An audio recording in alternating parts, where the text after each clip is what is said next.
We briefly mentioned multi-class classification in the last video, but let me be more specific. It seems that neural networks work really well when the problem consists on classifying two classes. For example, if the model predicts the probability of receiving a gift or not, then the answer just comes as the output of the neural network. But what happens if we have more classes? Say we want the model to tell us if an image is a duck, a beaver, or a walrus.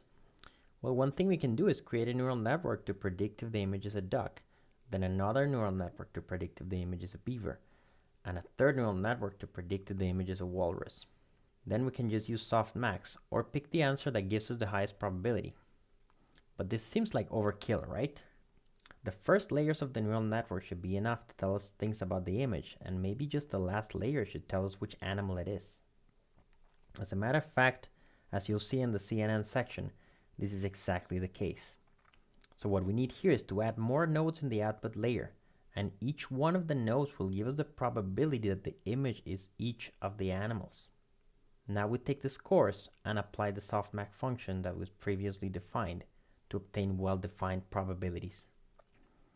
This is how we get neural networks to do multi-class classification.